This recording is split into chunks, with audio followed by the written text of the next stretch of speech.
Hello, my friends. Hello, my life warriors, wherever you are in the world. Welcome to the Day In, Day Out podcast. Woo! Today on episode 197, I was very lucky to have a privilege to have Josh Fingerhut on the podcast. I got to say thank you, Ed Seydu, for introducing me to this a wonderful chap. He is how can I put it? He is an actor, photographer. He is training to be a therapist, and yes, he has one epic story to tell of addiction and survival. Got to say, it was a joy to have him on the podcast. I look forward to bringing him back on again. And yeah, I think this is the start of a beautiful friendship. Anyway, enjoy the show. Please subscribe. And yeah, have a wonderful day. And yeah, enjoy the show. Yeah, baby. Haha. Oh. Hello, my friends. Hello, my life warriors, wherever you are in the world. Welcome to the Day In, Day Out podcast. Woo! Today on episode 197, I am very lucky, privileged to have Josh Fingerhut on Yeah. the podcast today. He is an actor, photographer, and yes, like what can I say? A man with a story to tell. How Yeah. are you today, sir? I am well. Thank you. Thank you. Um, I also I need to add on a couple more titles Oh, because just those two weren't enough. okay. Uh, No worries, please. yeah, Shoot. no. I recently became a boxing instructor in LA, and I also am in grad school and and am a therapist intern at a rehabilitation center. You know what? What can I say? Look, if I said it, I'd be like, okay, how many titles do you need, sir? How many titles do you need? Yeah, it's a lot, but that's kind of the main picture right now. Yeah, like this is the thing. Look, did you when you thought, okay, many moons ago, like, Hmm. yeah, you would be having all of these titles, all of these things going on in your life? Yeah, no, I did not think that at all. I thought, gosh, I'm 39 now. I thought when I was 30, I would be a very famous actor living large on a yacht, making all those films, just like being a tabloid, whatever I grew up with that stuff and I was like attracted to that kind of like thing. So when I was 15 years old, I thought that that's where I would be. I never thought in a million years I would become a gnarly meth addict and almost die from a severe addiction. And then kind of like bounce back in this crazy new world of recovery, Mm. doing all the things I now find a lot of joy in. Yeah, because like this is the thing. Like, okay, like you mentioned that yes, you were an addict. Do you still consider yourself an addict, or do you like put that to a previous chapter?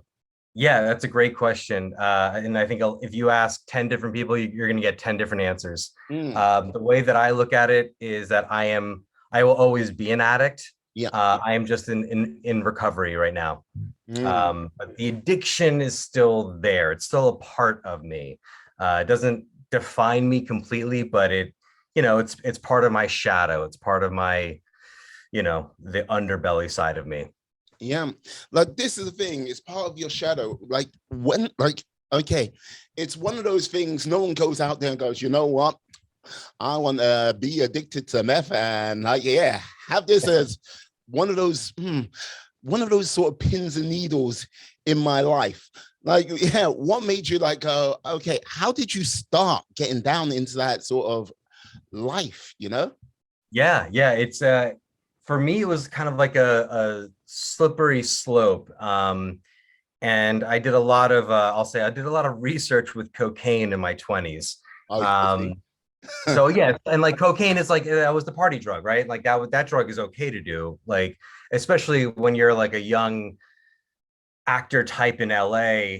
It's what you go out drinking, you find some coke and like you just talk cod shit to strangers all night. It's just like, it's a way to kind of like feel important. And for me personally, it was a way to feel like I mattered a town where you can get drowned out very quickly because everybody in this town wants the same thing. And my insecurities were so big that I couldn't handle the fact that like I was just like another person. I had this whole thing of like I was special and I need to prove that. People need to acknowledge that. And when they didn't, alcohol and drugs and women and all that kind of stuff kind of like came in and was my distraction. It was my validation source, if you will. Yeah, no, because this is the thing. Like, if there's going to be any city on this planet where, okay, you can get into that sort of trouble quite easily, it's going to definitely be LA. Because look, it's everyone's out there on the hustle. In like from what I can see as an outsider, like yeah, 6,000 miles away. It's like, okay, like you go there, it's like, yeah, if you're not chasing a like either trying to become like a star, you're trying to like get your film or TV show launched, and yeah, it's this crazy game of one-upmanship which is played every day. It must yeah. Well, and I came out to LA when I was 24 years old, and I didn't really have a plan. I just thought I was a special, talented actor, and that like this town would recognize that immediately and be like, "Oh, thank you so much for finally showing up, Josh. Like we've been waiting for you're the next guy, you know." It's like, thank you for coming off that bus and airplane. Yeah, exactly. You have arrived. Welcome. Oh. It didn't happen like that. It's so strange. And you know, so like I have noticed when my other friends have come out, like when they came out later on in their late 20s and early 30s, they had established themselves. They had kind of figured out who they were, and they didn't fall into the traps that I did.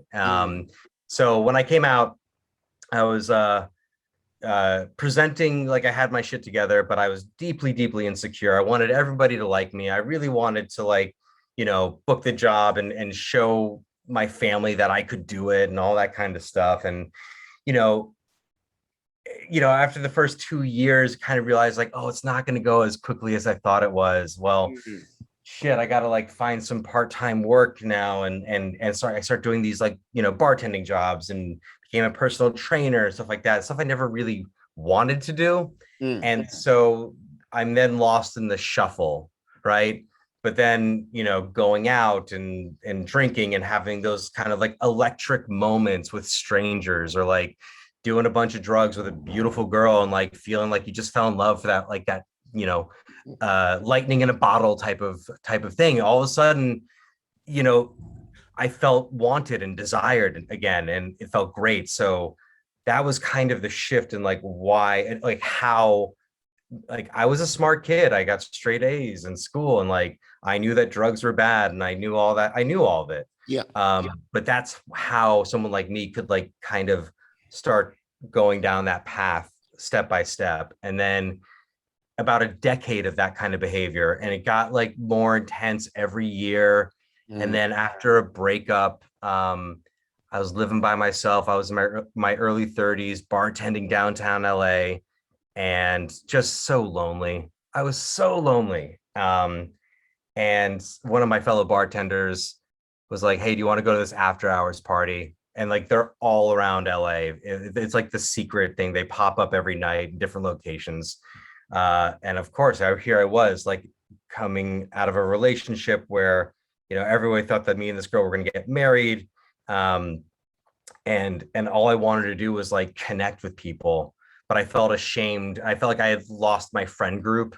So like I was kind of starting over. And so this guy, my new friend, was like, "You want to come to this after hours party?" And all of a sudden it's like, I go into this secret world where like every drug is there. It's kind of like the Wild West when it comes to that stuff. And it's like intense raves and like just people are there, just kind of, it's like pure escapism, is what I would call it. And through that kind of world, I got introduced to meth and heroin and all those things. And of course, like, you know, there would be like, you know, pretty women and all that stuff. And so all the things that I had like built my validation source on in my 20s, it was there again, but this time the drug component was elevated, and wanting to look cool and wanting to be like, oh, I can handle my shit. I've done cocaine for a decade. I can handle some meth. And that's not a sentence which is gonna end up in a positive way, my friend. It's like going, I've been doing coke. Yeah, that's not a yeah, problem. well, It's like well, what's funny is like, so a lot of my friends have like accidentally done meth before. Like, it looks similar to coke if you snort it. Like, you can't tell if it's in the little bag, if it's crushed up. They look kind of like the same. But if you snort meth, it burns. Like, your nose is on fire. okay. And so people will be like, holy shit, what did I just do? And they'll like throw it away and whatever. I did that. My nose burned and I loved it. I was like, whoa. I was up for like 2 days. I thought I had just like unlocked a superpower. I, yeah, I couldn't get enough of it. So I was kind of off to the races that way. Yeah, because I was going to ask, like, okay, with in a world where like you've got now, well, in this new world where you've Yeah. like unlocked the key to literally, well, hedonism on most really a new epic scale, Yeah. with every sort of drug you could imagine or get hold of. I was gonna ask, why was meth like the one that's my Mm. Coca-Cola, if you get what I mean? That's my Yeah. drink. Yeah. Yeah. Yeah. Yeah. So, it's funny, like now working in a rehab and having spent 11 months as a resident in a rehab, you really Mm. get to like know the fentanyl addicts and the heroin addicts and the meth addicts and all the different, like we all have like little different teams that we're like a part of. And one thing that I think me and a fellow like meth users and addicts like have in common is that like it just kind of like it was our cheerleader, in a world that was very drab and depressing, and I felt like again like very lonely.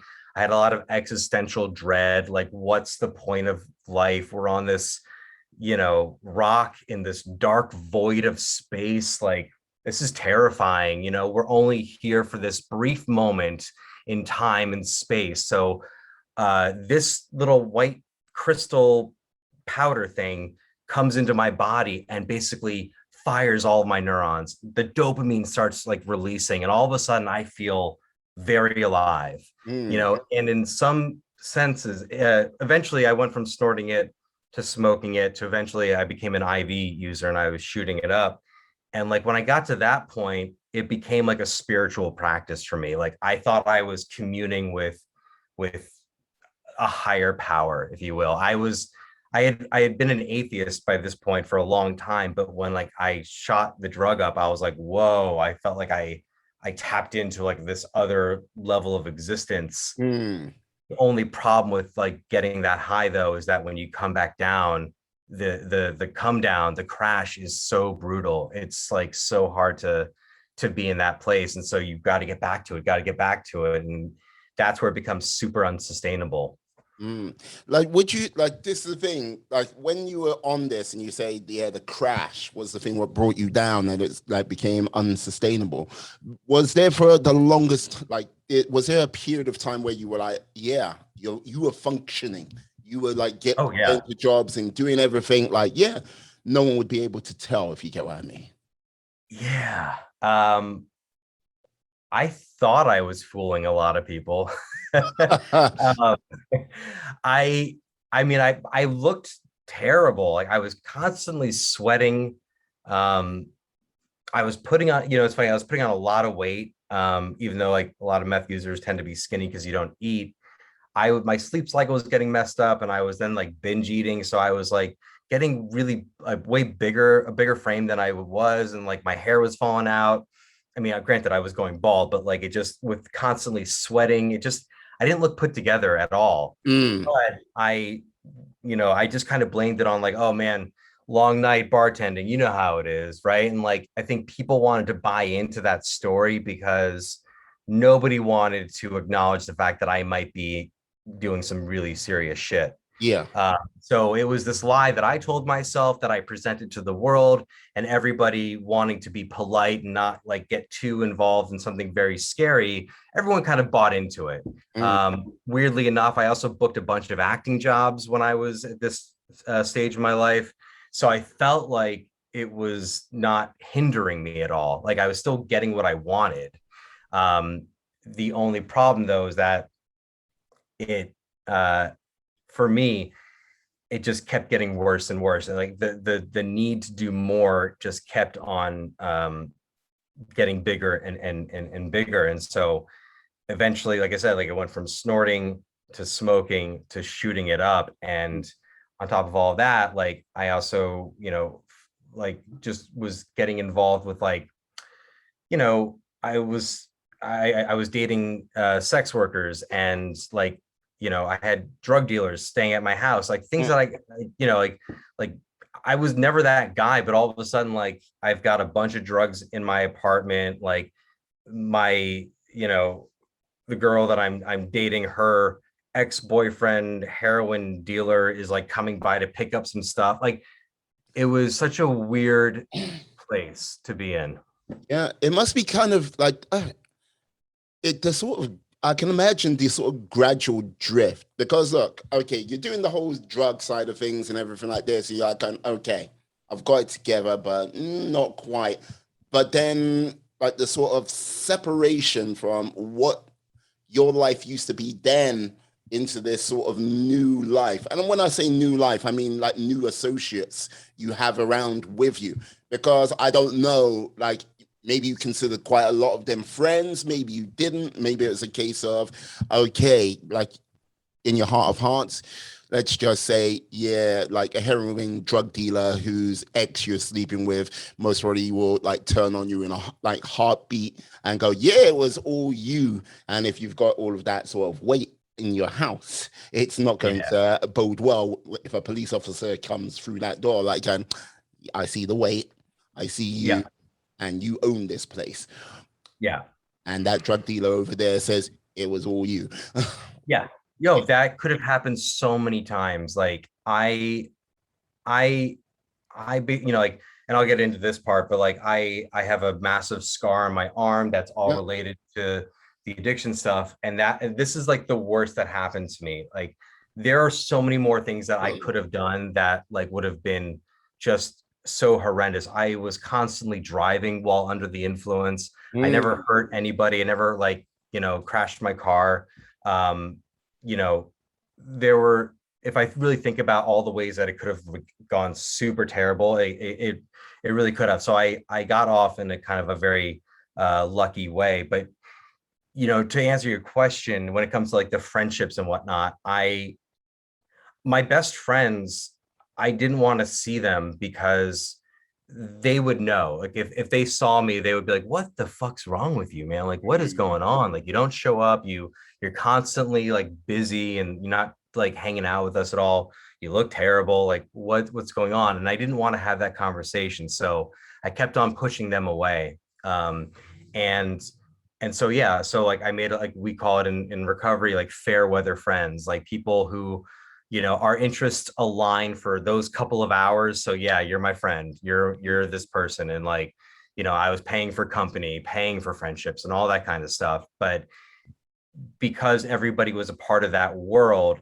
it made, I felt okay. I felt like my hedonism or my shadow was being welcomed into this kind of group of friends. And eventually it was this Dr. Jekyll and Mr. Hyde type of duality where when I would leave my apartment, go out into the world, I put on my mask and try to be like Josh, the actor, like, yeah, just like haven't slept that well in a couple of days, but I'm fine. Right. And then I'd go back to my apartment, close the blinds, like set up all the, and then have that kind of world. And I would live in this duality I lived there in that duality for about 3 years. Mm. So, like, would you say, like, okay, you lost yourself in that sort of world for 3 years, and like, dare I ask, like, how did you like go from being lost to being found? It's a beautiful question. The universe slapped me real hard across the face. I like to explain it.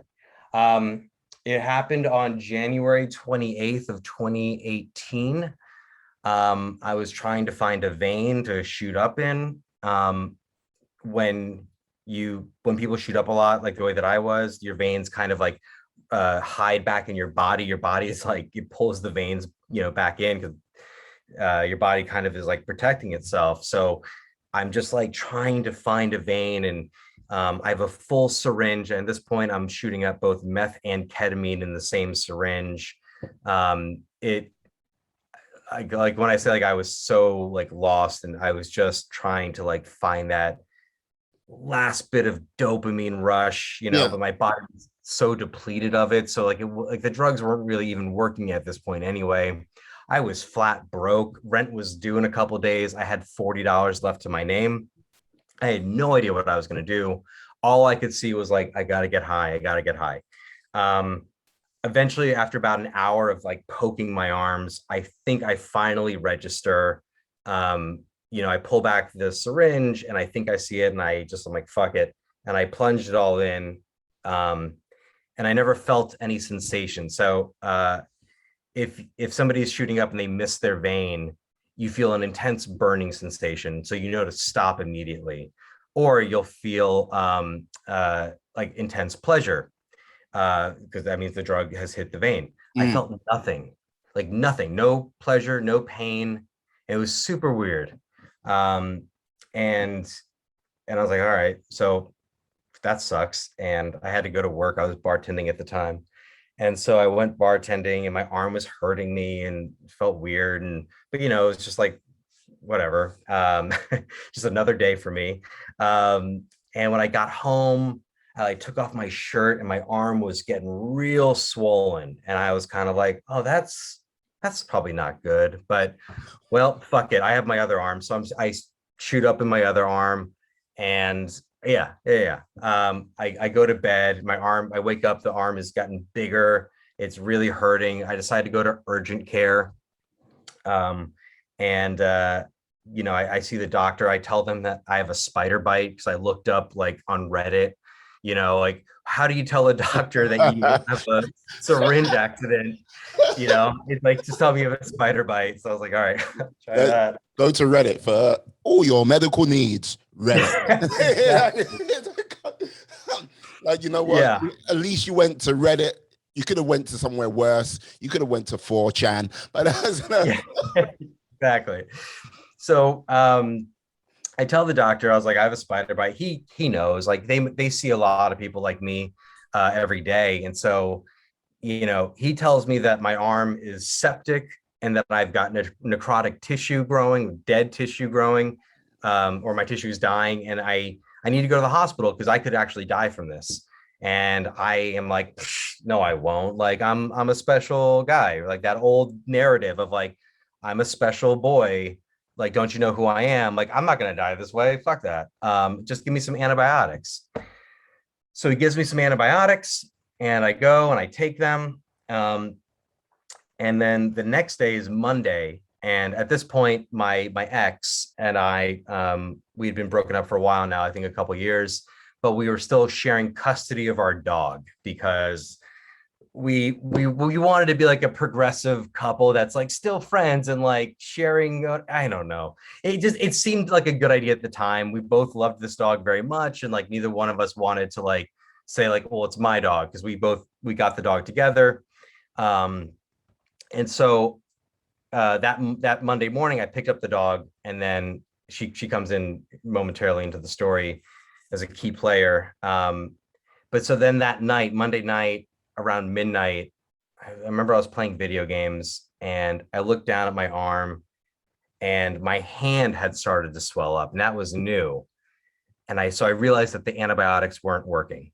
oh. So that was a very scary moment. And I started to kind of like freak out. And I was panicking. I remember I even took like old syringes and was just like stabbing them into my arm, trying to like draw out fluid from my arm. Like I was in free fall of like not knowing what to do. And the conversation I had was like, well, if I don't go to the hospital, I can keep getting high. And I really want to do that. Like that's like the best thing we can think of. I might die, Mm. but that's okay, right? Like at least I'll be getting high and I'll be in that like, quote unquote spiritual place or whatever. If I do go to the hospital, I'm broke.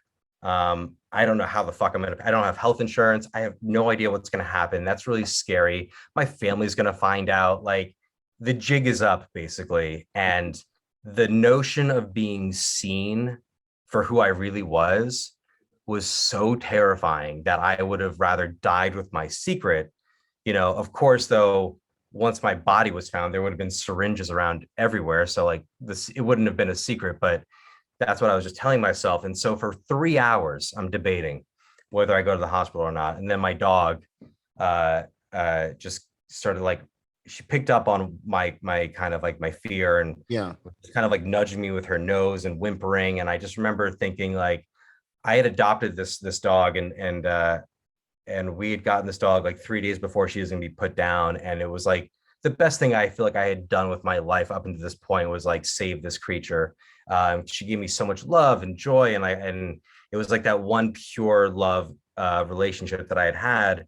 And I looked at her and I was like, "Fuck, I don't want to die knowing that I left you." Mm. Fuck.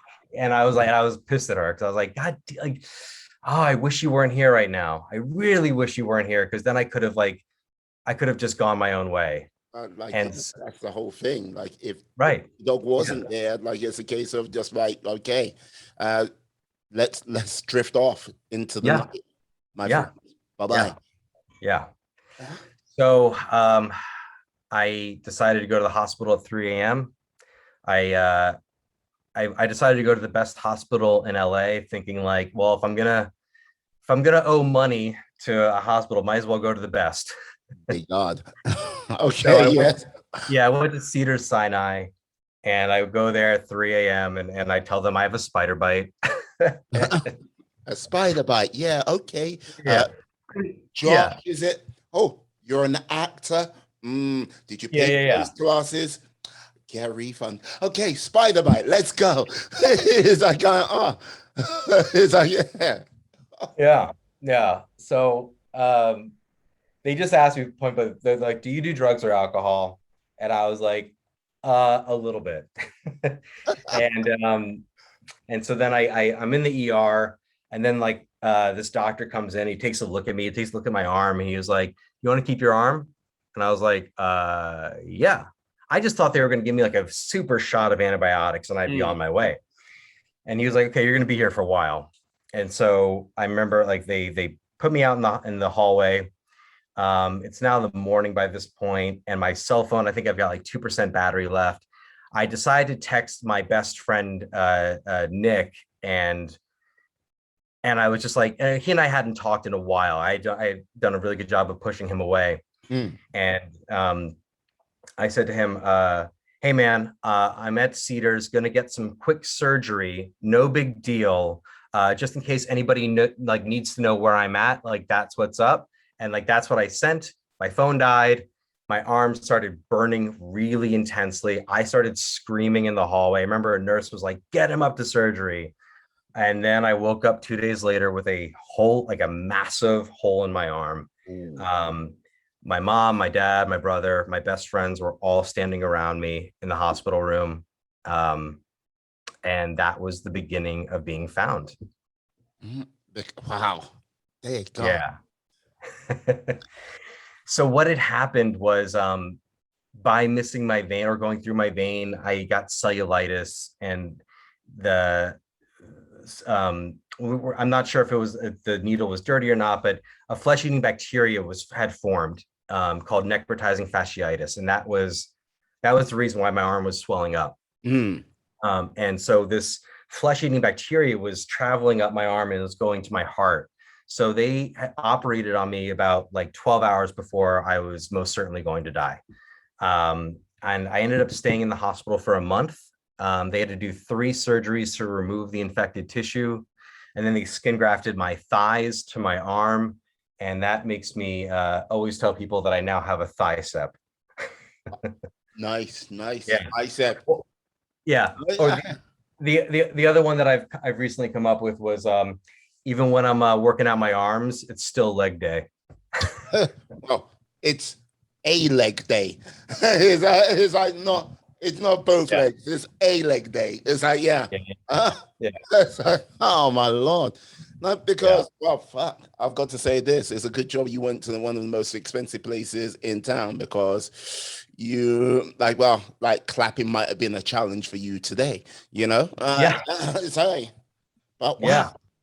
And then like the story doesn't even end there. Like you know, the people are talking to me about going to rehab and all this stuff, and I'm thinking like, I don't need rehab and all that. And well, before I even get to that, like having my mom there, like my mom is very protective and whatnot, and she fought for me so valiantly and fiercely. And I was assigned a social worker for my case, and like my bill was kept getting bigger and bigger for every night that I stayed in the hospital.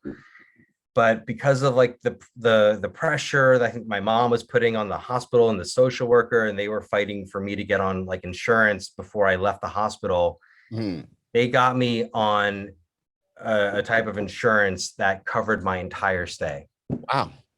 Yeah. It was a version of Medi-Cal. It was like a third version of it, a third tier of it. And so that was like, you know, one of the biggest fears I had. Like I thought I was gonna be like, for the rest of my life paying this debt off, financially at least. And that was taken care of when I left the hospital.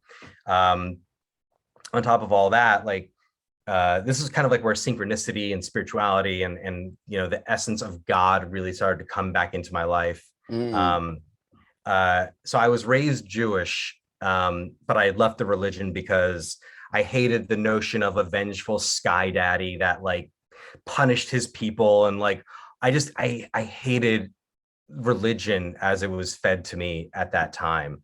Like I didn't there was no nuance and for me. And anyway, my parents called their rabbi back in DC, and he had gone to school out in LA to rabbinical school, and he had heard of this Jewish rehab in LA. So my parents get in touch with it, and the founder, or the head rabbi of this rehab comes to visit me in my hospital room. And this guy, he doesn't look like a rabbi. He kind of like saunters in. He's wearing a fedora. He's just cool. Like I would imagine, like if Guy Ritchie were to make a film and needed like a cool looking rabbi, he would put Rabbi Yeah. Mark in this movie. And this guy comes in, Rabbi Mark. He comes into my hospital room, and the first words out of his mouth to me were, "So I hear you're a fucking asshole." And I was just like, "Okay, okay." Um, Rabbi Mark, what? It's like, yeah. Um, and it was funny. I felt very seen. I felt like I was like, yeah, like there's no need to bullshit. I am. mm, I've really messed up here. And he told me about his rehab. I told him I didn't believe in Judaism. He told me he didn't give a shit, but he could save my life. And I was at this point like super swollen. I had ballooned up to 315 pounds, and I had a hole in my arm, and I was like incapable of like doing the most basic human functions on my own. Like I had to have a nurse wipe me down after I like would go to the bathroom because I couldn't like reach for anything. So like here I was, 35 years old, a complete like baby again. mm. And in that metaphor, it was kind of a rebirth. And so I decided, yeah, I guess I need help. And so I went to this rehab. It was a long-term rehab. It's an amazing place. You like their whole notion is that you don't need to like they don't charge people money. And like if you can pay for it, they highly encourage it, but they operated on the donation of wealthy benefactors who donated to the cause of helping people. And so you have people like me that couldn't afford a rehab, getting an amazing treatment center. And for 11 months as well, I was like given room and board and food and like, the basic necessities that one needs to get better, safety and shelter and all that stuff. So um, I was taken care of. And through that place, I was reintroduced to spirituality. I was introduced to recovery. I met the most important people in my life today through that place, fellow alumni of this program, and everything good in my life, which is now, it's almost been 4 years. I'm about 3 years and 7 months of being clean. And my life is like astronomically better than I could have ever imagined it to be. Everything that I ever wanted, even before meth, I get now. And that's like authentic relationships and connections and having this thing called integrity and not feeling ashamed anymore. And it's all based through recovery. Like if I didn't have recovery, then I wouldn't have any of this other shit. And it's not that like I'm the biggest AA guy or anything like that. I I say I'm sorry when I mess up. I constantly do work on myself. I write about my problems. I have a therapist. I'm in school to become a therapist. I found other passions of mine. I still act, but I'm a photographer now. And I fell in love with boxing and fitness, and that transformed me as well. So yeah, that these are all the kind of like components of my life that make it like this kind of in the rooms of AA, you hear people talk about like, living a life beyond your wildest dreams. And I remember when I was first going into the rooms, I was like, well, my wildest dreams are like fast cars and money, man. Like, and now where I'm at is the realization of like, oh no, it's like being okay with myself and like having a healthy relationship with who I am and how I treat others. Yeah. No, because like this is the thing. Like, okay, look, uh, you've took a rather negative path to get to where you are today. And look, there is a number of people which I think need to sort of do that they don't do that investigation of oneself. They don't actually take a good look at oneself because look, the sort of very definition of success for many people is what you just said: fast cars, money, like, yeah, living a life of luxury and then some. Add that. If I don't have big stacks, I'm not making it in this world at all. But it took you like, yeah, that sort of like really looking at yourself in the mirror and going, okay, yeah, right. Is it fast cars? Is it like fat stacks? Is it just like, yeah, chasing every scantily clad young lady around? Yes, no. That's a but but it's a case of you looked at yourself and went, okay, right, you know what? Yeah, therapy's helped me and I think I can help others. So therapy, that's one of those things. Like, yeah, Yeah. like, hey, 315 pounds of weight, like not being able to, like, you know what I mean, clean myself, treat myself, look after myself. Okay, yeah, fitness is one of the things. How do I shape that? Oh, into boxing? Great, yeah, boom. And like it's a case of, look, yeah, I still love, yeah, I still get the vibe. Yeah, you love acting still. You might not be doing it as much as you want, but like going, yeah, still like to act, still like to do that. But I still got more of a creative streak to you. And here, like, wait a second. I found the realm of photography. And like all of these things, which, you know what I mean, adding to many sort of rich pillars in one's life, that is definitely incredible for someone to do that. Like, look, there are like people out there who have one pillar, like, yeah, this is it. And like if Yeah. that pillar crumbles, they crumble too. And I think you were on that like path for a very long time, you know? And it took Yeah. a lot of work to discover yourself, you know? Yeah. Yeah. I think you just said it all very beautifully. You know, people ask me about this scar, Mm. and it's a gnarly one. And sometimes they give me like, oh no, that must have hurt. And I'm like, it's the best thing that ever happened to me. Mm. Like I needed to be, you know, baptized again. Like in I needed to be woken up. And I was so disconnected from my soul, that it was going to take some real intense work. And so the way I kind of like to think about it is that like I've always had this scar. I just didn't know it until I was 35, Mm, right? But this was going to happen. Um, and like this is part of my path, in that everything that is happening for me and to me is supposed to be.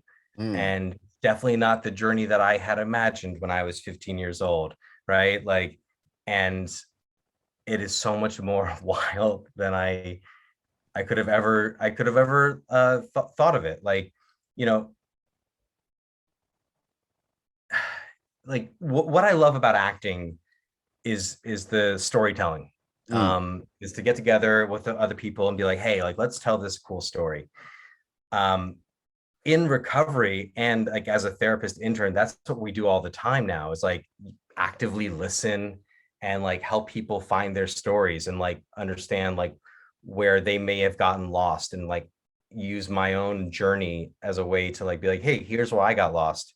Oh, you have like body issues, like yeah, check this shit out. Like, mm. but like we can deal with it. And so I get that storytelling and connection part from recovery as well. And the same thing with photography.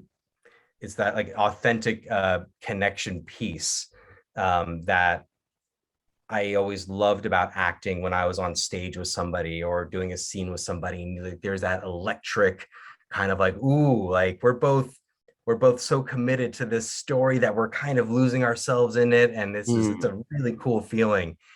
And I get to take that and now put that same component in my other parts of my life. And so it's been it's been really cool.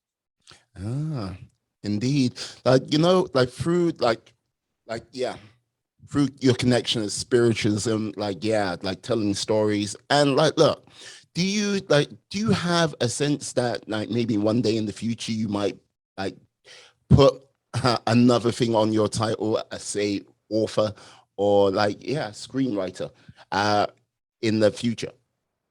Yeah, yes. Um, that's that's actually kind of the next plan after I finish grad school, is to then start working on putting some words down. You know, the stories I have are wild. I mean, uh, I think like I think people have an idea of a drug addict, that it's a really pale person who, dresses up in black, kind of baggy clothing, smoking cigarettes, kind of in an alleyway, right? That's kind of like the image I think that we're sold as kids, right? Like, oh, stay away from that person, Mm, or a homeless person, right? Like, it's just that scary. Oh, they're lost, and they're dangerous, so stay away from them. So I never knew that someone like me, who came from like a good family and had like a really nice upbringing, like my family, I had everything I could have wanted growing up. So I didn't think that I could become an addict. And so I thought I was like too smart for it, or I had too many resources at my disposal to become one. And so I just constantly was telling myself, like, oh, I'm just having fun right now. Oh, mm, I'm just exploring right now. I'm not really, I can stop when I want to, because I don't look like that, person in the alleyway. And so I think like that's where the stigma part of all of it needs to be addressed. And that like addiction doesn't really give a shit what your skin color is and what your bank account says.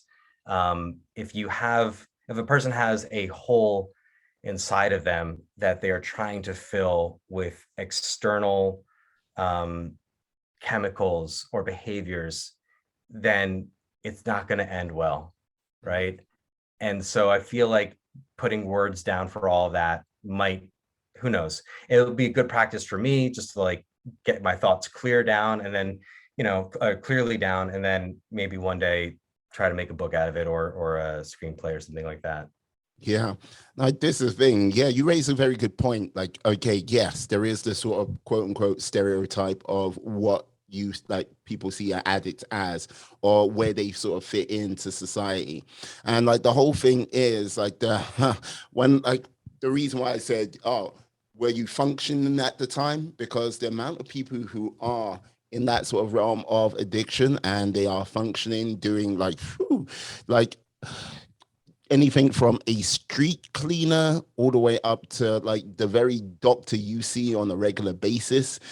Yeah, you kind of like go, oh, and you go, I didn't know they were like this, but you will never know. The facade is in place, and like if you're highly functioning, believe you me, it's like you can put on an amazing facade, you know? Yeah. Yeah, no, you're absolutely right. I feel like certain drugs like meth and heroin, I mean, like there's been like discussions about like people who can maintain themselves on heroin, and bless them if they can. If somebody can maintain themselves and function on meth and not be a total scumbag, like Mm, my hat goes off to you. Like I'm impressed, and enjoy your life. But it's been my experience that like when people utilize drugs and alcohol the way that I did, which was a way to kind of put a band-aid over the gaping wound inside of me, mm, um, then it just doesn't end well. I've known since coming into recovery, I know so many people who have died, just because they have a bad relapse, and then with all this shit that's just getting more intense now, like fentanyl laced cocaine and meth and all the stuff, like you don't know what you're getting these days. And oh, um, not to go on a tangent, but like that's also why I think needle exchanges and the way that Portugal dealt with their heroin problem in terms of like, hey, we're going to make it legal and you guys can shoot up here with clean drugs and clean syringes, and then when you're ready to get help, you're going to go over here if you want help. And mm. then all of a sudden the drug problem like went down. So I'm a huge proponent of harm reduction and all that kind of stuff. um, but oh man, I just lost my train of thought.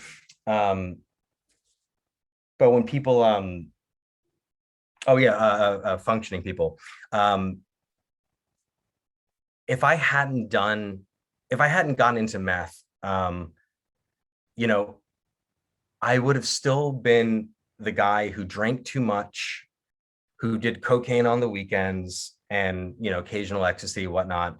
But I would have been in my, like, at this point, I'm 39, and I wouldn't see an end to it. Like, I would be that guy at the bar who's like 50 years old talking about the good old days when I was a hot shot young actor and went to a good college, and all of that. I wouldn't have been a full-blown addict, but I would have just been living this like muted life that didn't have a lot of color and vibrancy in it.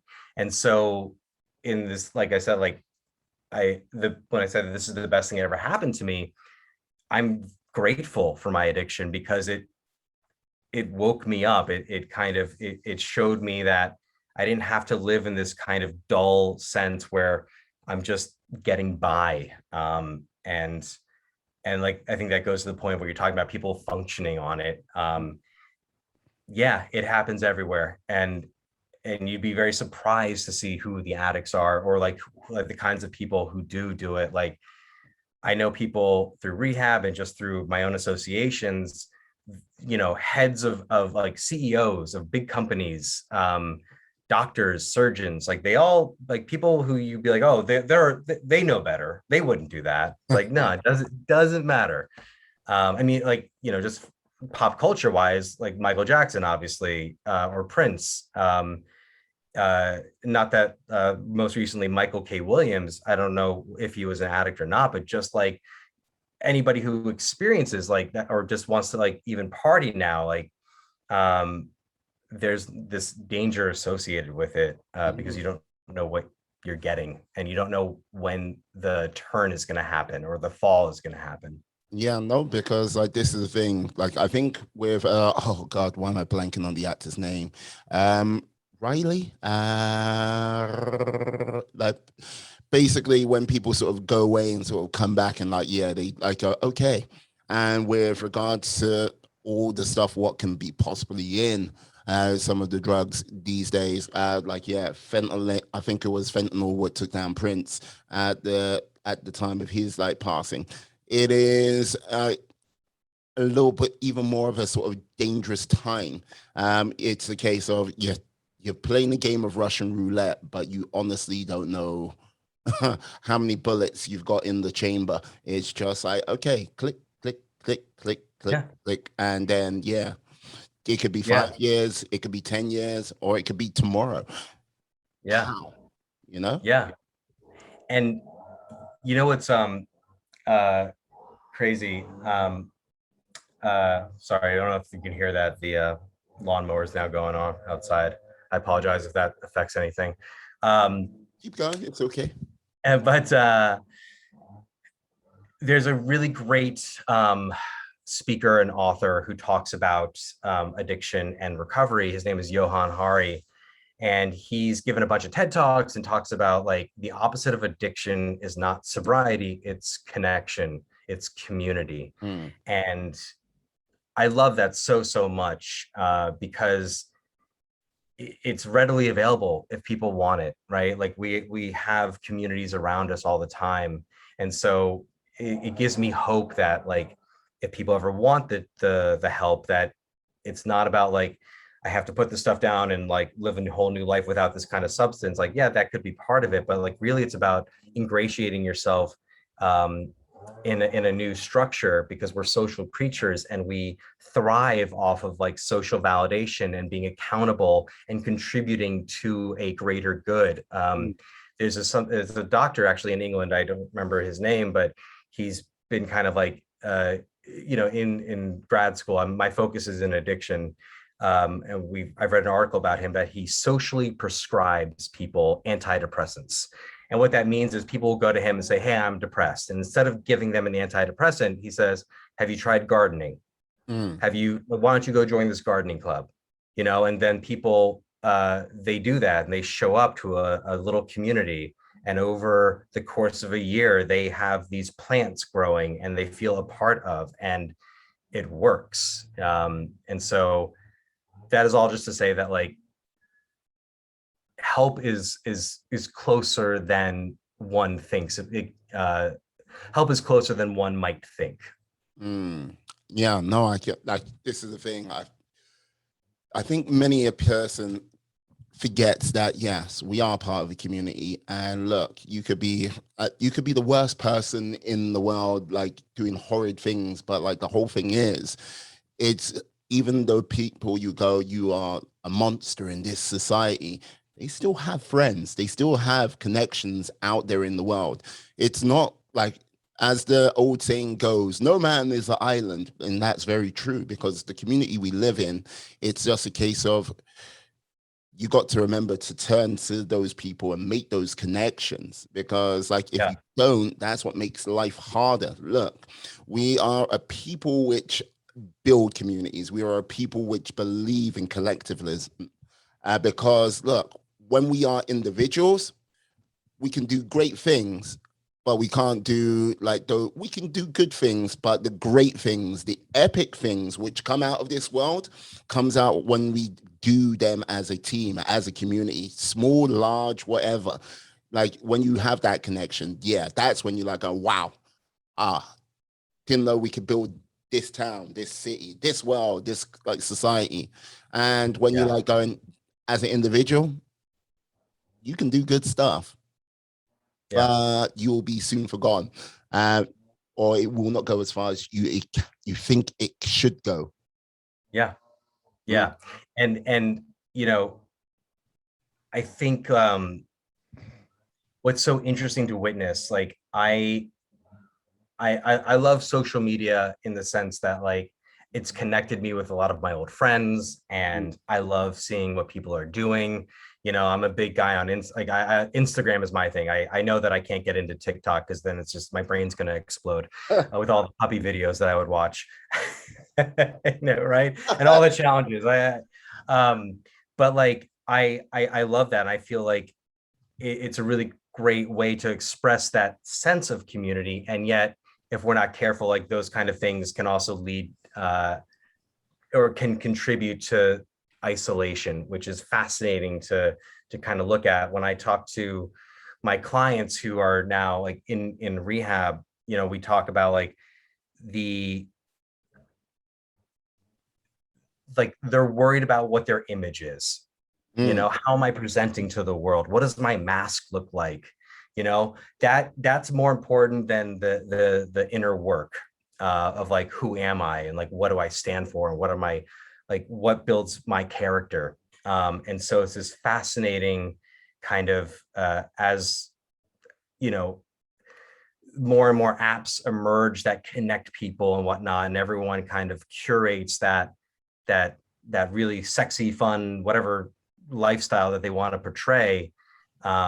There is a disconnect from the authenticity, and that that's the part that like kind of makes me really intrigued about what it says about people and how do we fix that. yeah, no, because I agree with you. Social media is a wonderful thing when you're building, like, reconnecting with people you haven't seen for a long time. Like, yeah, building, like, and maintaining sort of friendships and bonds through families over a great distance. I I love mean, that fact about it. Yeah, Ed Sadu, like, he was yeah, my camp counselor. I know. I had talked to him I hadn't talked to him in 20 years. And Mm, then like we found each other this past year on Facebook. And then now here I am talking to you, you yeah, know? yeah, absolutely. And it's like, it's amazing on the power of that level. You gotta go, wow, great, wonderful.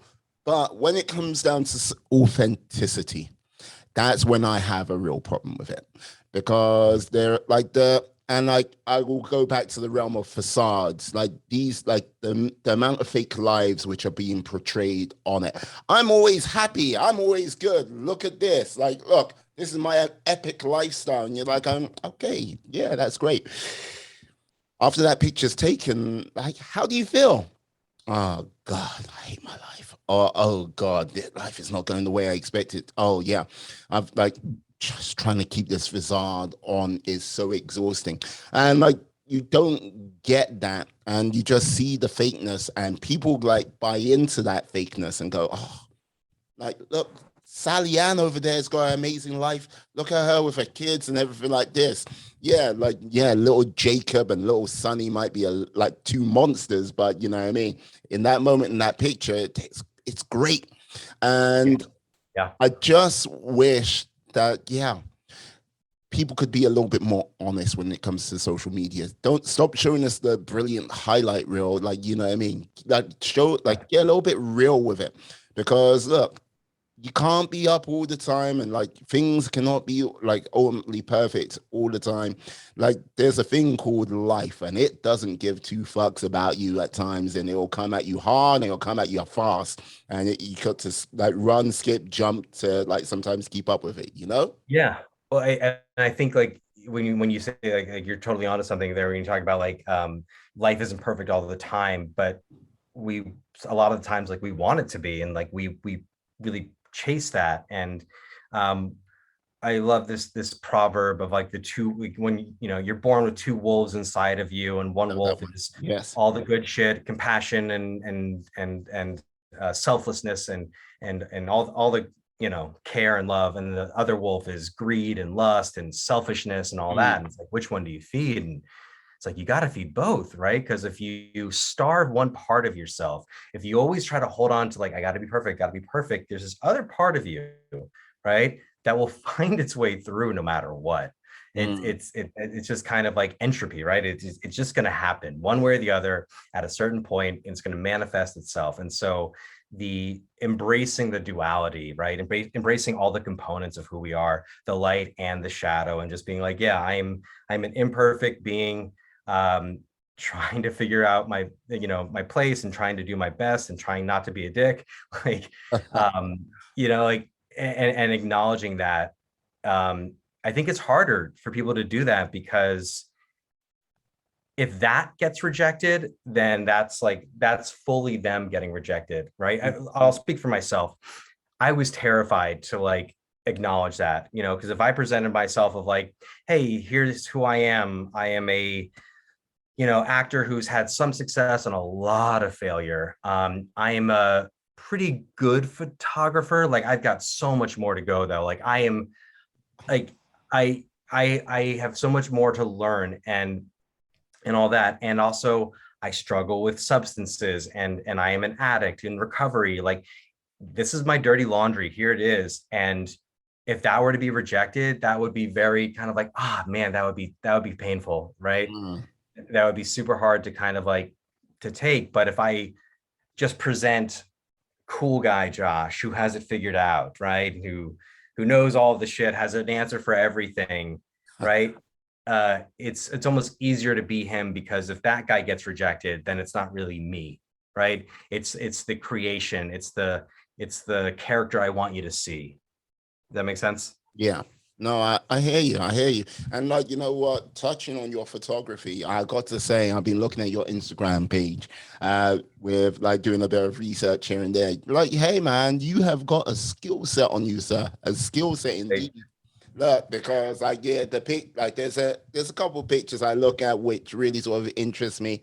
Like the guy, like there's a picture of an old guy smoking when I say smoking a cigarette, that cigarette's up his nostril, yeah, pulling the face, like gurning away. And like, yeah, yeah, like you got some real good skills. Like, would you say with regards to photography, this was one of the like instrument to sort of like connect with people more? yeah. So uh so I got started with photography in my addiction. I had my plan was to fund my meth addiction by becoming an overnight headshot photographer in LA, right? There's everybody here is an actor, so like everybody needs a headshot. Yeah. So I just picked up a shitty camera and called myself a photographer, and I was terrible, right? But I had that like meth confidence there. I thought I was like incredible at everything I did, and like, all that. And so I was terrible with that. But then I ended up, because I was hanging out with sex workers quite a bit, and that was also getting expensive. I would trade them photos for services because they needed photos for their websites. Okay. And it was so, Hey, it's just hey, like, Josh, what type of services were those? consenting adults doing, Oh, making making sweet, sweet memories. okay. Yeah, Memories were it was just for companionship. Anything else that happened was between two consenting adults. Um, Officer, but like, in that world, like it'd be 3 a.m. and like here we were, like just both of us out of our minds, but like still taking photos. And in that like absolute darkness, I was kind of like, ooh, like we're making art. Mm. Ooh, this is kind of cool. And it really kind of spoke to me and I loved it. And I loved the idea of like documenting the lifestyle and like trying to make something very uh not ugly, but something taboo, kind of beautiful. If you scroll down to 2017, you'll see some of the photos I'm talking about. Uh, Um, uh, but anyway, so when I go to just rehab, scrolling past the picture of the rather handsome dog. Very oh yeah, handsome dog. Yes. yeah, yeah. Um, when I go to rehab, I meet, like I said, like when I met, like when I say that I met like some of the most important people in my life, like, you know, funny enough, like a lot of people who go to rehab are artists. And and so I met these other photographers and videographers, and I remember like I showed them my Instagram page or like whatever documents I had of my photos, and I was like, check me out, like I'm this really good photographer, like look at how good I am. And they put, well, this one guy put his hand on my shoulder, he goes, oh man, you're terrible. um, but he goes, you're terrible, but you got potential. And he's That's like, good. yeah, here's how you get better. Here's how you do it. And like he became one of my mentors and like showed me that like it's going to be a continual education no matter what. And that's also like why I think photography and therapy actually are really cool things that kind of share the same path. That's like, there's so many different things. There's so many different ways to shoot photos these days. Like right now, I love doing portraits and headshots, but eventually I want to get more into nature photography, right? And then I can start learning that skill set. And then, I've always wanted to learn how to take, good photos of the sky and stars and all that. Just like with therapy, like, it has so many different ways that you can learn different parts of it. And so, and I guess actually acting is also a similar thing too, of like, you learn a craft, but there's all these little subsets within the craft. Mm. And it makes it really interesting to stay a part of and to stay hungry for, and like to always kind of be a student, which for me is a healthy place to be in. Because if I ever think that I like have something figured out, that's when like my ego can get involved, and like my arrogance can kind of take hold. And that, for me, that's never a good place to be, because I can kind of lose myself in thinking that I'm too cool for school, or my too big for my britches, or whatever the phrase you want to put in there.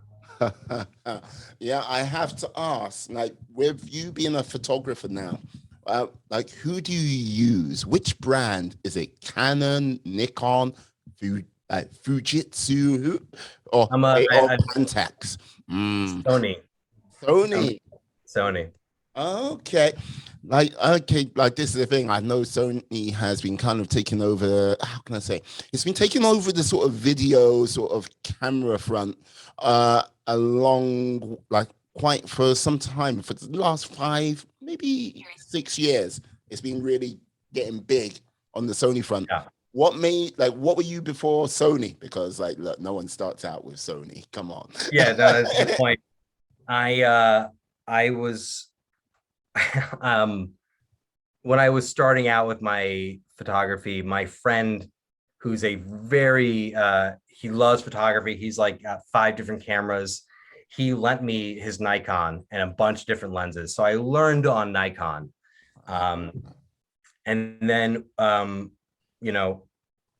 I was in rehab, I basically had asked, like, my family wanted to get me something for like not dying, and for doing the deal. And I was like, I think I would really like to get my own camera. And so just did some research and I went with Sony. I do love Canons though. Like Canons, when it comes to taking photos of people, I think like there's a smooth, almost creamy quality that a Canon like produces, that I can get that same result with a Sony, but only after editing.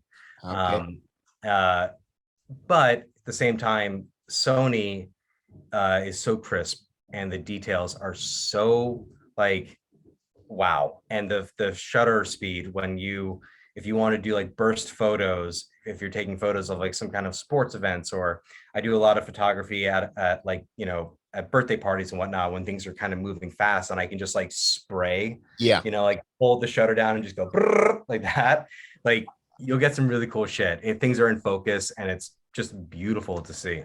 Yeah, like this is the thing. All I've got to simply say, like, yeah, I just make sure my lady doesn't hear me like say this. But yeah, I've been kind of, I'm not a photographer myself, but like I do like camera gear, if you Yeah. get what I mean. So I've been like eyeballing the new R3 from Canon. Just like I'm like going, yeah, if she knew how much it would cost, like she'll go, you what? Oh my Yeah. God, that's one of the things Yeah. about camera stuff. It is expensive. So expensive. So expensive. It is. Yeah. Yeah. And that's the thing too, of like, and I, now that we're talking about this, it actually brings up a really good thing that applies to, I think, life and kind of stuff we were talking about before. But it's like, don't fall down the trap of thinking, if I get this new lens, if I get this new camera body, then I'll be good. Yeah. Right. But like, man, I've fallen victim to that so many times. Like, I need to have this new lens, and then I'll be where I want to be. And that's never the case, because then it's going to be the next lens after that.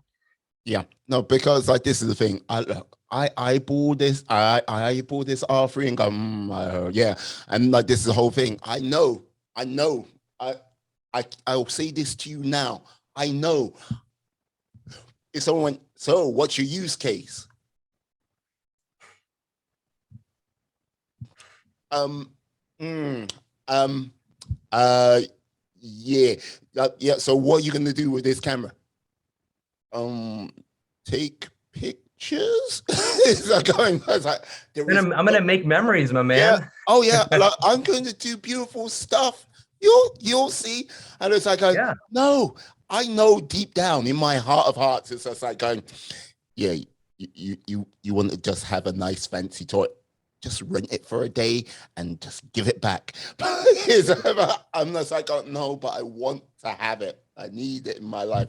No, you don't. Yeah. It's like, yeah, but just buying the body alone, it's like I think it's going to be around about 5.5 to 6,000 pounds.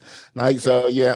And yeah, not even touching on the lenses. That's something no one tells you about it when you get into photography. That, yeah, body's one And then thing. the lighting gear and all the stuff. And like, but you know what? Like, if anybody who listens to this, or if I'm talking to my younger self now, the advice that I could have really used is that, like, the only thing that you really got to like learn is like how to talk to people. If you shoot people, like how to talk to somebody, make them feel comfortable and understand how light works.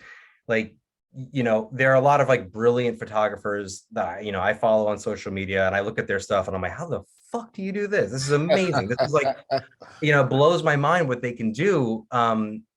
But they understand light, and you don't need all the fancy gizmos and gears to like to get the stuff. Like, all you need is like a bed sheet, a white bed sheet to diffuse the sun, and then understand what time of day will be optimal to shoot in your apartment or right outside your apartment. Yeah. And don't have somebody stand in harsh light. And like, it's really simple, but like everybody loves to complicate it, and yeah, you got to have this new lens, this like 1.8 f-stop to like really get the thing. It's like, yeah, sure, like it will help and it's fine to get to if you can afford it, but like if you want to start off with this stuff, it's like, know how to interact with somebody for 2 hours, like be curious about them. Why are you getting photos? Where are you from? What's your journey? Blah, blah, blah. And then be like, okay, are my settings correct on the camera? And is the light working with this, what we're trying to do?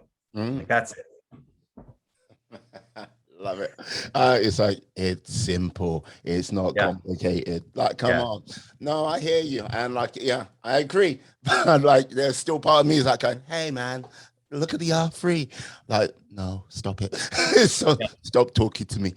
Just wait till the R4 comes out too, right? Like, then it's always going to be. Look, like, don't worry about that. That's going to be in like 5 years' time. Right. It's like, yeah.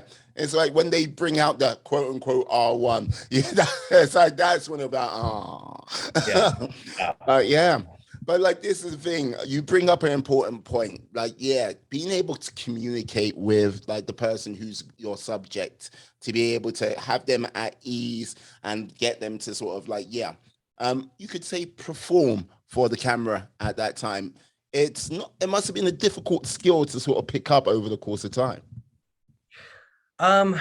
Yeah, I suppose, like, if it can be. I think what I've learned for, like when I got my headshots taken, I was always really nervous, and yet I wanted to be in front of the camera as an actor, and it's like, what's that about, right? But when you're acting in the scene, you're not looking right at the camera, right? You're focused on the message of the scene or the story or whatever, and there's other people at play, so you have your scene partner, and like you're working on this, like you're talking about the drama or the comedy of the thing, and the camera's just kind of capturing it, right? When you're doing a headshot or a portrait, it's like it's just the person, you, and the camera, and like that's kind of it gets very intimate. And I think what people struggle with when it comes to photography is that we live in a 3D world, right? Even as I'm looking at you on the screen, like I see like depth and whatnot. And like when I look at myself, my arm, like there's so much more to me than what could be captured on just like a single image. Yeah. So when people go, oh, I hate that photo of me, it's like they're seeing the briefest angle where they're not flattering themselves. Because like when they look in the mirror, they can just like twist their body a little way to be like, oh yeah, that's how I look, right? Oh, this is me, right? And like there's all that kind of depth to me. But when we take a photo of somebody, if it's not really kind of like nailing it, people can be like, oh no, that's how I look. Wait, am I crazy? Because I thought I looked this other way, and now you're telling me this camera is telling me that I look this way. Shit, it's actually very similar to like when I was doing all the drugs and everything, and I was still falling apart. I still knew how to take a good selfie, right? Because Mm. like I could angle the camera up, and I knew what to do with my fucking right. I could control it. I could control the story, Bring right? this molder. I did the duck lips. I did the what's up, like yeah, exactly. uh, Smolder. Magna. Exactly. Crushing the selfie game. Um, but then when somebody else would take a group photo and I couldn't hide, I couldn't control that photo. Mm. I would delete it. I was like, I can't look at that photo. That's not me. I want to believe this other photo is always me, that I'm always smoldering. And so being able to communicate that to people when I take their photos, if they are feeling uncomfortable, I think that usually helps, because it's kind of like, you're not crazy. You're not crazy for feeling weird about this photo, like at Mm. all. Like, it's funny. I'll show them the photo and I'm looking at the light, being like, oh, look at how the light is just like smoothly coming over your face. Like, isn't that really cool and flattering? And I'm really excited because that's the thing that I've been really studying and whatnot. And they're looking at the pimple. They're looking at that thing on their face, like, oh, I look terrible. It's a terrible photo. Nope, can't use it. And it's like there's that disconnect going on. Yeah, no, I hear that. I hear that because yeah, I there was a picture of you which I think was it 2 or 3 weeks ago? Like, yeah, it was lit from the top. I'm looking at it now actually, and done in black and white. Got to Oh say, yeah, yeah. I yeah. was like, wow, that was an epic photo. I was like, I had to pass comment on it. You're like, yeah, no worries. But yeah, but you did an amazing job. Loving it Thank indeed. you. And you should have seen how many other photos like I didn't choose, right? Like when I say like control the thing, right? Like I took that photo in quarantine. It was just when I was by myself and I had like all this room to play. And but there were so many bad photos before that, right? Mhm. And it was kind of like, oh, I guess this one will work with what I'm trying to do. But like going back to the whole thing of like we present the cool thing, like I'm not posting the shitty photos of myself because I still want to portray that like I'm a photographer, like Yeah, work no, with me. yeah. Um, right. But that's I just want to like also say like, yeah, there were a ton of bad photos that were taken.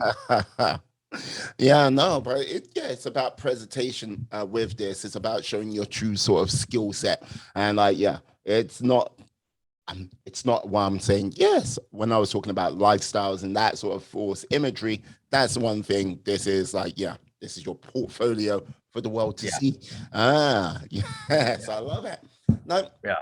I'm curious, Josh. Like, Yes. with regards to like, okay, you've got a lot going on. You're getting your you're getting your PhD, right? Oh no, I'm not that smart. I'm getting my master's. Yeah, sorry. But yeah, you're Yeah. getting your masters, like, yeah, you're like becoming a qualified therapist, you're doing your photography, like you're like, yeah, you have aspirations to be a writer one day after everything's calmed down on that sense. Like, what direction would you like or you see your life going in the next few years? Oof. That's such a great question because like I don't quite know how to answer it. Like and it's funny because I talk about this with my therapist and like with my girlfriend and like where do I want to end up? But like Mm, um I when it comes to like kind of like a physical description, like I love the woods. I love kind of like Northern California. Um or just like outside of LA. There's some really beautiful swaths of land. I love dogs. My girlfriend works with horses, so like in that kind of thing, it's like animals and trees and nature and quietness, right? Like a little bit of like that kind of like a little bit of country, uh, you know, or the countryside elements to it. But in terms of where I see myself growing, it's I don't know.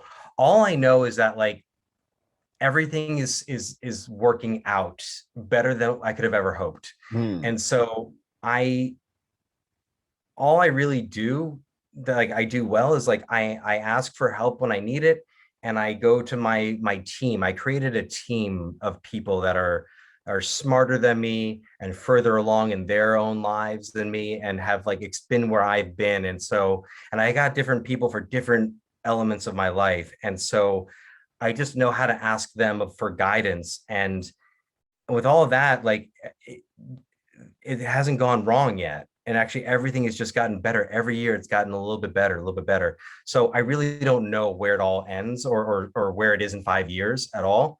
I just know that like I love my relationships. It's probably like my favorite thing about my life is like having really strong friendships.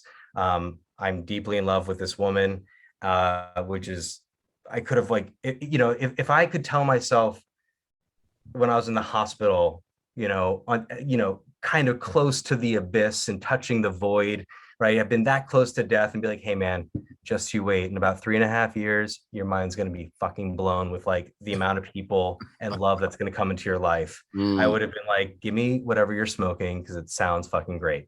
But I wouldn't believe it. So if this is where it's come in about 3.5 years, like, man, in another 3.5 years, who knows? But I want to stay with photography, acting, writing, building a relationship with somebody that I love, maintaining my circle of friends, the gym that I coach boxing at, like we want to expand as well.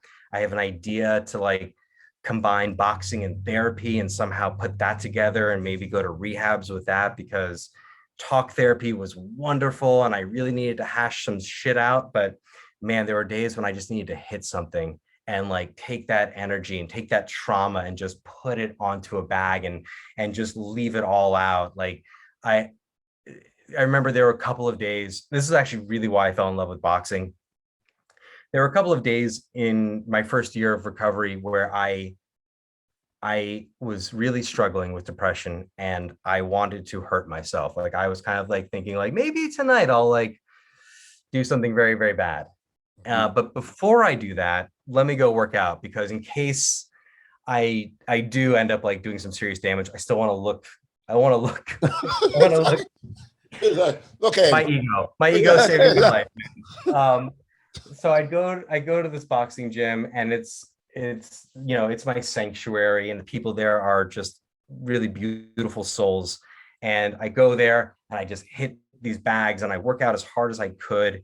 And then I leave the gym and I'm just like, whoa, whoa, whoa, whoa, I feel amazing. What is that? Like, what just happened? I was so upset before and now I can't even remember what I was angry about or what I was sad about. So there's something really healing about that sport. And so, therapy and boxing, somehow put together would be a cool thing to explore.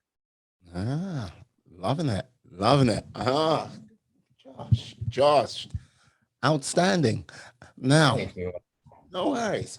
Now, one of my final questions for today. Well, this is the final question because hey, I need to get deep into your psyche, your mindset.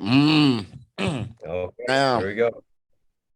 Now think of your favorite. Like, think of a film. Maybe your favorite film. What would that be? Gosh, there are a lot, but one film answer. It's a kind of an obscure one. It's called The Fall. I think it came out in 2006, directed by a gentleman named Tarsem, who did this. He did the movie The Cell with Jennifer Lopez and Vince Vaughn. It was super trippy.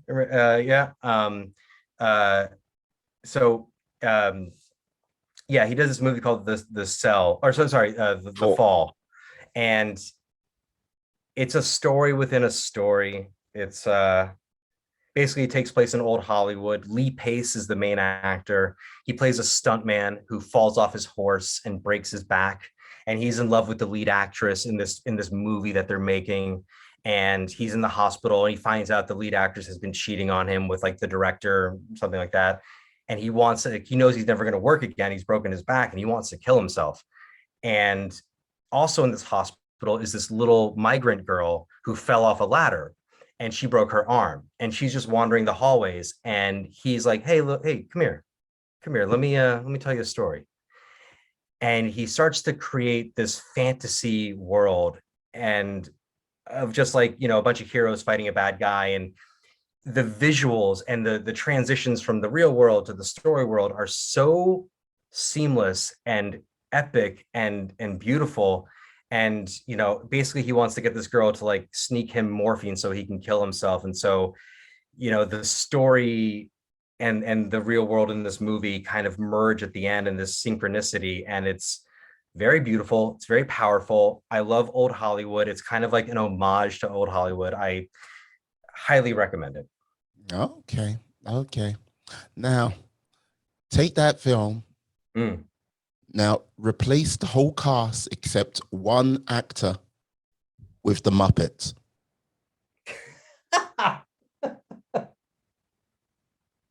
Okay. Which Muppet would be who, and who would be those characters? Who would be three of the Muppets out of the cast? What Oh would my they play? God. Who would be the little girl? Like, you can take Sesame Street characters as well if you want. Okay. Okay. Oh man. I okay, well, I feel like Gonzo would be the bad guy just because I always felt like he was mischievous and like, I don't know, maybe it's the nose. I was just always like, I don't trust you, Gonzo. Um, I was always partial. Cookie Monster was my guy, so he's going to be the main actor. When it comes to the little girl, I don't. I mean, I haven't seen Sesame Street in so long, and I feel like Miss Piggy was the only female. But you know, gender aside, you know what? Let's do a baby animal. Remember Animal? Yeah. Yeah, I always thought he was, or it was like the most adorable, fun, loving creature. So yeah, Cookie Monster, who's really sad. You've got this 6-year-old girl version of Animal, and Gonzo's the bad guy, and Kermit the Frog is definitely there at some fashion or another. Just Okay. because I just love his voice so much. Oh. Oh, Nero, that's very sad. You fell off your horse. Oh, he's got skills as an impressionist as well. Loving it. Okay, excellent. Now, Josh, I've got to ask you, I've got to say thank you for coming on today. You have been an absolute superstar. Yeah, it's so good to talk to you and meet you. Thank you so much for having me. It's great meeting you. And yeah, the pleasure of having you on today has been all mine. A joy to have. Can you tell the lovely people out there how they can find you out on those interwebs? Yeah, real simple. I'm pretty big on Instagram.